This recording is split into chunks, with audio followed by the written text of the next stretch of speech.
सभी साथियों को क्रांतिकारी जय भीम। जैसा कि आप सबको पता है कि 21 अगस्त को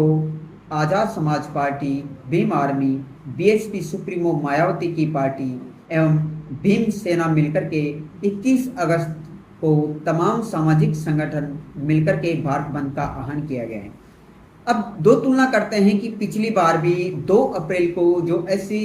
समाज का जो दलितों का जो 2 अप्रैल को जो महा आंदोलन हुआ था, तो उस आंदोलन के अंतर्गत और इस आंदोलन में क्या डिफरेंट है, दोनों के अंतर्गत यह आपके सोचने के विषय भी आपके लिए बहुत हितकारी है। जो पिछला 2 अप्रैल का जो आंदोलन हुआ था, उस समय आपके विरोधी कौन थे, और इस समय जो 21 अगस्त को जो भारत बंद का आह्वान किया गया, जो महा आंदोलन है, इसके पीछे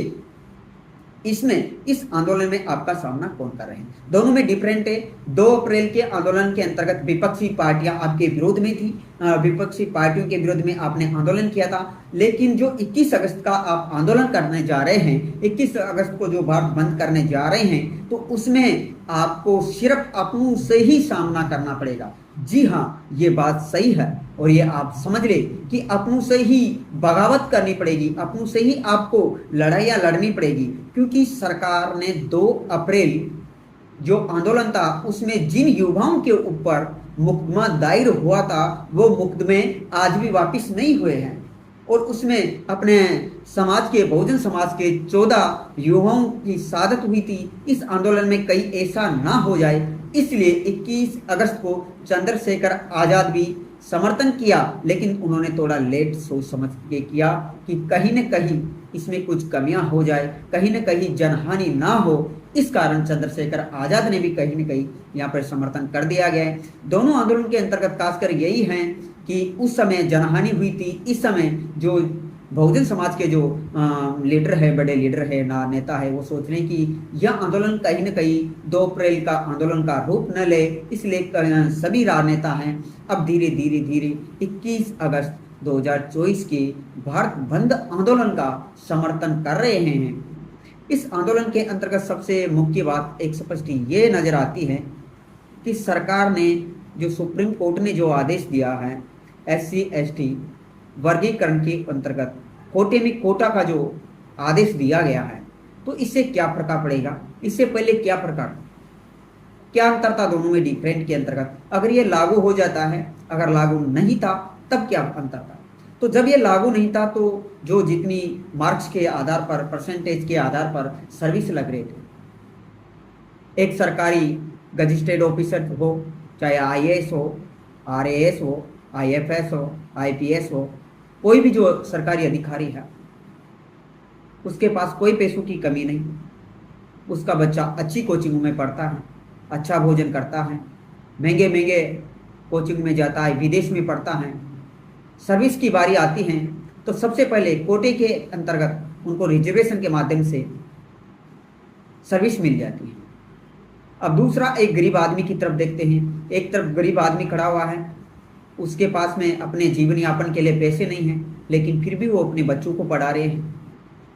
अपने बच्चों को पढ़ा जरूर रहे हैं, लेकिन उसकी जेब में पैसे नहीं हैं। वो उसका बच्चा किसी छोटी मोटी संस्थान में कोचिंग कर लेता है, कोचिंग करने के बाद में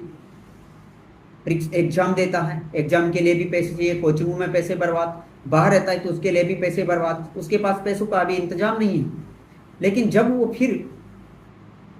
पढ़ाई पूरी करके जब एग्जाम आ जाता है और एग्जाम देता है, एग्जाम दे भी देता है, लेकिन जब रिजल्ट की बात आती है और रिजल्ट के बाद में जब सिलेक्शन की बात आती है, तो वही अमीर और गरीब के बीच में दोनों की कंपटीशन की बात करते हैं। कहीं ना कहीं वहाँ गरीब आदमी का बच्चा, जो स्टूडेंट है, गरीब कैटेगरी का जो बच्चा है, वो कहीं ना कहीं पिछड़ जाता है अमीर आदमी की दृष्टि में।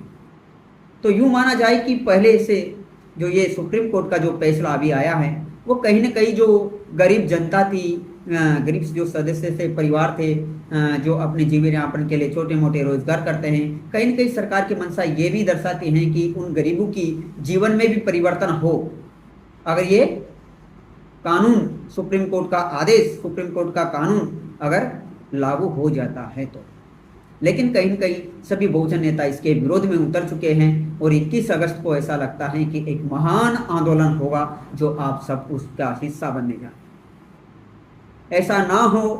जो 2 अप्रैल के दिन हुआ था, फिर मैं बार बार आपको समझा रहा हूँ, क्योंकि आप मेरे विरोधी भी हो सकते हैं, समर्थक भी हो सकते हैं। मेरा फर्ज सच्चाई दिखाना है। आप अगर 2 अप्रैल की तरह आंदोलन में जाते हैं, आपकी मंशा साफ नहीं है, आप वहाँ पर हुड़दंगबाजी करते हैं, हल्ला करते हैं, तो उसकी जिम्मेदारी आपकी होगी। कहीं न कहीं आपका जीवन बर्बाद भी हो सकता है। तो जाए तो सबसे पहले अपनी नीयत, अपनी समझ, अपनी सोच बरकरार रखें और किसी भी प्रकार की हुड़दंग ना करें। अगर आप नहीं मानते कि हम 2 अप्रैल भारत बंद करा कर ही रहेंगे, तो आप एक शांतिपूर्वक तरीके से भी ही ज्ञापन में शामिल हो सकते हैं, जिससे आप मुकदमे से भी बच सकते हैं, अशांति वातावरण से भी बच सकते हैं। शांतिपूर्वक वातावरण में जाए, किसी प्रकार की अफवाहों पर ध्यान न दें। जो आपका मेन कर्तव्य है, जिलाधिकारी लेवल पर जिलाधिकारी को ज्ञापन देना राष्ट्रपति के नाम पर,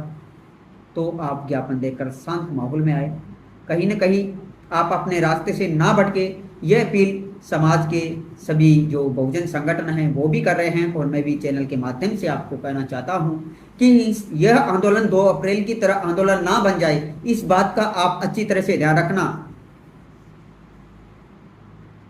आईजी साहब ने भी आदेश निर्देश कर दिए गए हैं। महाराष्ट्र और राजस्थान के अंतर्गत यह आंदोलन एक विकराल रूप लेता जा रहा है, क्योंकि अब इस आंदोलन के अंतर्गत भीम आर्मी चीफ चंद्रशेखर आजाद ने इसका समर्थन कर दिया गया है। अब आप जानते हो कि जब भीम आर्मी चीफ चंद्रशेखर आजाद समर्थन करता है, तो उस आंदोलन कितनी गति के साथ में आगे बढ़ता है, कितनी नाव की जो रफ्तार है वो तेज हो जाती है। तो आप सभी सोच समझ करके इस आंदोलन में अगर आपकी इच्छा है तो